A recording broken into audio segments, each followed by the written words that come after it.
Welcome to the Social University Podcast.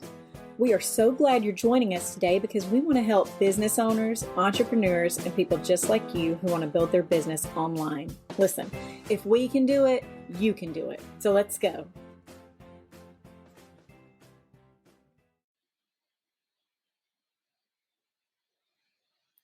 Good morning. Today is a great example of no matter how long you've been doing this, technical issues still happen to everyone. I didn't think StreamYard was going to let me in. Surprised they finally did. And I have a ton of information to share with you guys today.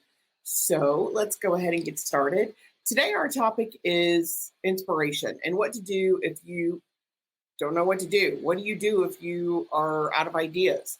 What do you do if you've cycled through all the content you have and you're just dry? I mean, it happens. It happens all the time. Everybody needs at some point.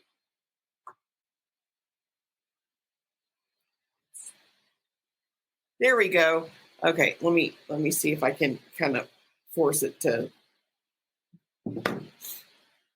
Okay, let's try that again.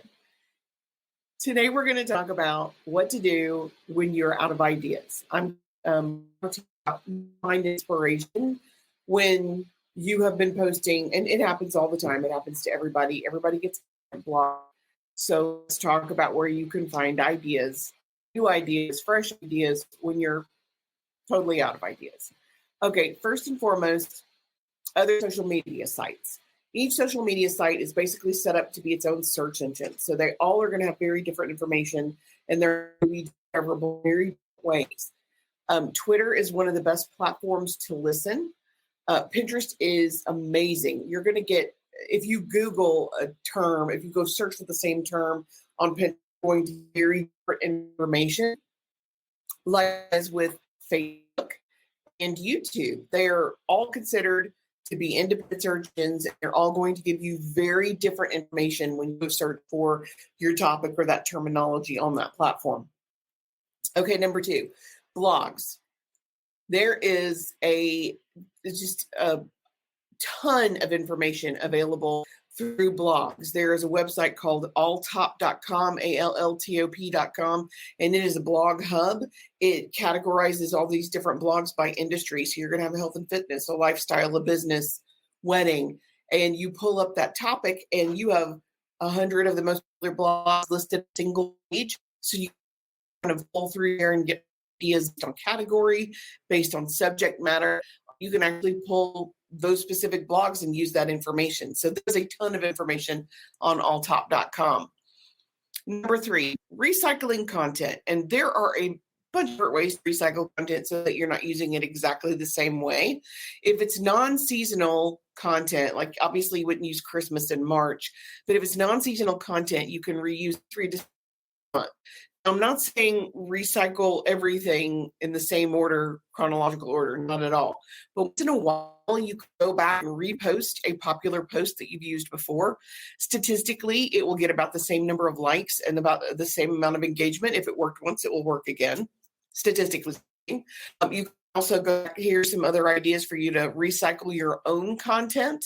You can transcribe your video to a blog and then post your own blog information. You can pull a quote from a previous blog or video or graphic where especially an infographic, if it has a ton of information, just pull out one fact and use new content. You can add different graphics to a previous blog to refresh it and present it as new information. You can use slides or a single slide from a presentation for a single image. You can convert a blog into a list. This can be particularly effective because, again, you're presenting the information in a brand new way.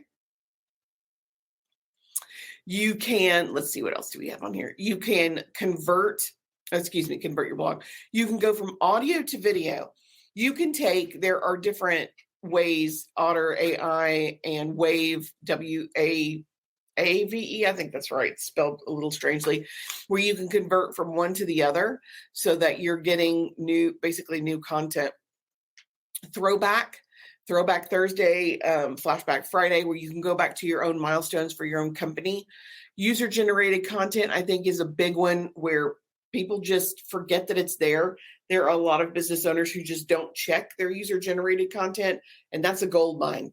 Your third-party endorsement really, really works. So if you have happy customers who've tagged themselves and checked in at your location, that's a great piece of content to use. Convert a blog to an infographic. So if you have the top 5 best, what's a good one? Okay, you're a wedding vendor and you have the top 5 items that people do not want for their takeaway or for their parting gift. That would make a great infographic with really interesting icons on it. You can get into the why in the blog itself, but infographics do very much get shared.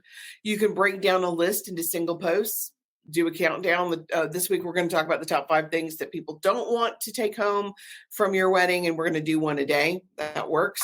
You can cross-post from another platform. If you have an awesome post and it did well on Instagram, you can then go share it on LinkedIn or on Facebook so that you're getting extra traction out of that post. That is especially true of short-form video. Testimonials translate everywhere. You can do them as a screen capture. You can do them as where you create your own graphics on Canva. You can get it on video and post it on YouTube and then share the link. There's a bunch of different ways to do that. Behind the scenes videos, people want to connect with other people. And anything that makes you more real behind the scenes images, people really connect to that. They want that. They want to know kind of how you do what you do. And then last but not least, to recycle your own content, other vendors, partners, employees, highlights for those people always do really well. Okay, now number 4, again, we're talking about where to find good content if you are out of inspiration. Google tools, and everybody can Google search. That's not hard, but Google alerts set up for your industry can bring you information directly to your inbox that other people may not have access to. Or let me rephrase, they have access to it, but they don't know how to search for it correctly. Underscore search is going to be very different on Google than just a plain old keyword search, than a plain old Google search. Keyword search, Google has a keyword search tool that works very well so that you can get additional information about that specific industry or your business related questions. A question-based search, you're going to get different information. If you type in what's the worst wedding nightmares, wedding horror stories, it's going to get very different. If you type in what's the worst case scenario for brides at a wedding, very different when it's a question-based search. Searches related that you're going to find at the bottom of your Google search. Also, people also ask at the bottom of the page when you Google search. And then, of course, Google News. And Google Images. If you're Googling a term or if you're Googling a phrase or even a question, if you check the News tab or the Images tab, you're going to get different information. And a lot of people just don't think to do that. They'll do a Google search and that's it. And if they don't find it on the first page, they're done. So you want to be creative and unique, and that's a great way to do that. BuzzSumo is they curate content and they put all of the popular content kind of together in one site. And then one of my favorites of all time, well, 2 of my favorites, Answer the Public.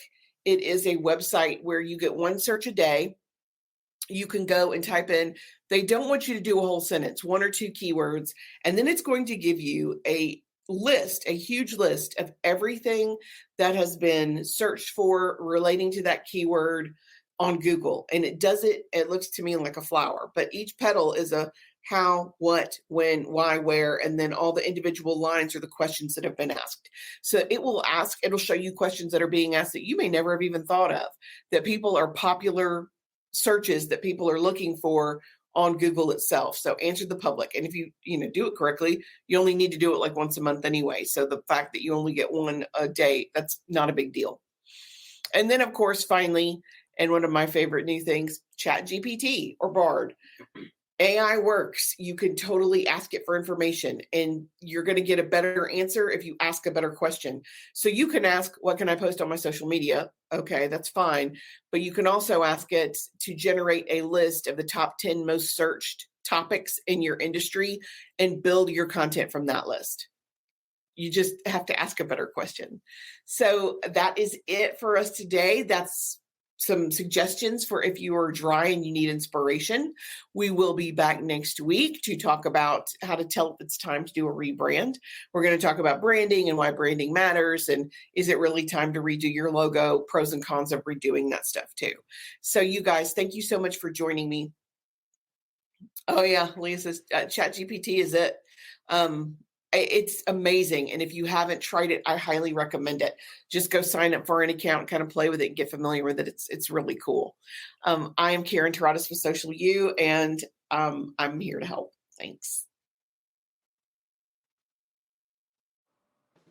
Thanks for joining us for the Social University podcast. We hope you enjoyed it. Be sure to follow us on all of our social media at Stay Social U. That's the letter U, and we will talk to you next week. Remember, you've got this.